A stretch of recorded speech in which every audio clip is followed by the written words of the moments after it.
Le 6 juin 2016 est mort une des plus grandes stars sorties d'Internet, Kevin Ferguson.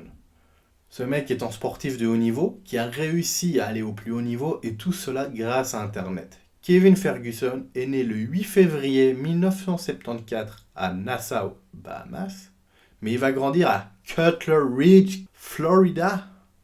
Cutler Ridge, Florida.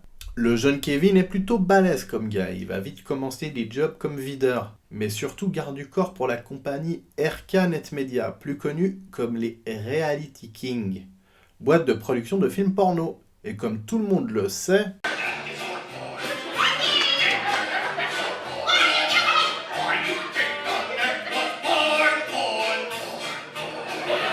mais tout va changer en 2003. Son équipe le filme en train de faire une bagarre de rue. Kevin est face à Big D, victoire facile pour lui, et après l'avoir balafré, il va se faire surnommer Slice. Victoire facile pour lui, et après l'avoir balafré, il va se faire surnommer Slice. Vous l'avez compris, Kimbo Slice est né. Kimbo va devenir tout simplement un des plus gros boss dans le monde des sports de combat. Il va défoncer plusieurs de ses adversaires et devenir une star du web des années 2000. Mais une question va rapidement venir à l'esprit de tout le monde. Kimbo est-il capable de combattre professionnellement ? Je prends une voix de reporter de reportage. Mais quelle sous-merde. Les débuts de Kimbo vont se faire le 23 juin 2007 contre Ray Mercer, un ancien champion du monde poids lourd, mais en boxe anglaise. Et on parle de combat de MMA là. Kimbo va gagner, et il va gagner ses combats suivants. Mais il n'arrive pas encore à se prouver à 100%. Dana White et encore beaucoup de gens continuent d'avoir de Kimbo Slice cette image de machine à buzz, de combattant d'arrière de jardin, le champion du barbecue. Dana White, il est là. Kimbo, c'est n'importe quoi. Il défonce tout le monde, il n'arrivera pas au UFC. De toute façon, c'est quoi ces combats de merde? Jamais il y en a un qui va réussir au UFC, dans ces combats d'internet à la con. Mais ces questions vont vite avoir une réponse. Moi, je pense que la question, elle est vite répondue. Lors d'un show de l'Elite XC. C'est une organisation de MMA et je crois qu'elle n'existe plus. Kimbo est annoncé contre une légende, Ken Shamrock, en vétéran. Encore en vétéran pour Kimbo, on a envie de dire. Parce qu'il avait battu Thompson, ancien poids lourd qui était bien connu au Pride. Et Tank Abbott, le mec qui aime la bière. Moi, j'aime la bière. Une bonne bière bien fraîche, hein. J'aime la bière à la framboise. J'aime la bière au pruneau. Sauf que Shamrock, il va se blesser, genre, le jour du combat. Kimbo va se retrouver face à Seth Petruzzelli, en ancien du UFC, il me semble aussi en ancien du TUF. Donc il devait combattre en lutteur, et il va combattre en striker, et il va perdre rapidement en moins de 20 secondes. Donc tous les haters jubilent, et Dana White, il est là, mais Kimbo, il perd contre un gars en 20 secondes qui s'est fait virer du UFC parce qu'il a pas le niveau. Quelle merde ce Kimbo Slice. Mais Dana White, il aime bien mentir quand il y a de l'argent en jeu. Parce que Kimbo, il va venir au UFC. Kimbo va entrer dans la maison de The Ultimate Fighter saison 10. Gros buzz, tout le monde veut le voir. Surtout qu'en plus, les deux coachs, c'était Rampage et Rashad Evans.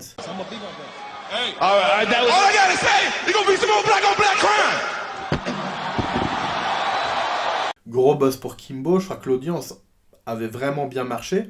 Kimbo va malheureusement perdre au premier tour contre Roy Nelson, en combattant très technique, avec plus d'expérience, qui avait été champion d'un truc qui s'appelait l'IFC, et surtout en combattant très très gros. Mais cette émission va quand même lui ouvrir les portes du UFC, et en match contre un combattant assez coté à l'époque, Houston Alexander.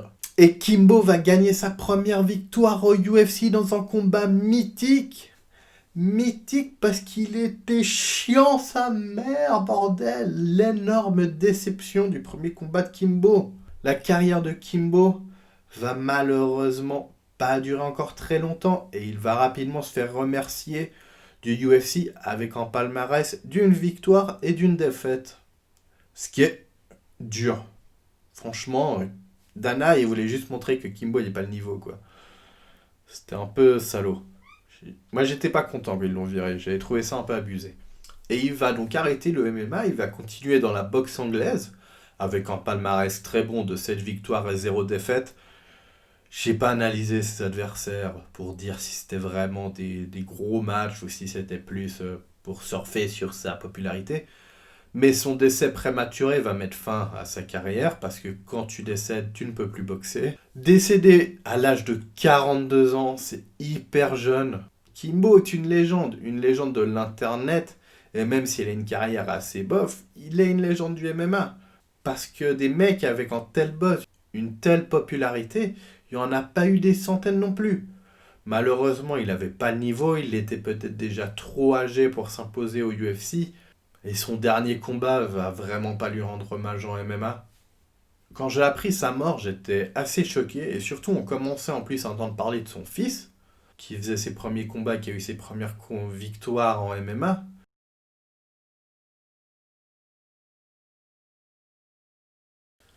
J'ai jamais été un énorme fan de Kimbo. J'ai jamais été fan de Kimbo comme je peux être fan de Shogun, fan de Dan Anderson, dans Frankie Edgar, dans Nate Diaz. Mais j'ai toujours bien aimé le personnage. Parce qu'il était cool, Kimbo. C'était pas non plus un trash talker. C'était pas une Kaira de balle. Il jouait pas sur son image. Il essayait pas d'être « Je suis Kimbo, je suis l'homme le plus flippant du monde ». Si tu veux, Kimbo, c'est le mec le plus craint de la prison, mais il va pas enculer le petit blanc. Ça, c'est Kimbo Slice, tu vois. Il faut l'aimer pour ça. Je fais vraiment cette vidéo pour lui rendre hommage et puis pour parler un peu de l'histoire du MMA et de tout ça. Et de faire peut-être découvrir aux plus jeunes une légende d'Internet et du sport, parce que tu peux toujours trouver ses combats. C'était quand même... On va finir sur une note positive quand même. Kimbo, c'est le youtubeur le plus mal alpha. Même si son buzz est arrivé avant YouTube. On aurait pu avoir Kimbo contre l'autre con là qui fait ses trucs de merde au Japon. Et on aurait eu un décès. Mais en tout cas, gros une pensée pour tous ces combattants de rue. On pense à José Masvidal. Sans Kimbo, il n'y aurait peut-être jamais eu José Masvidal.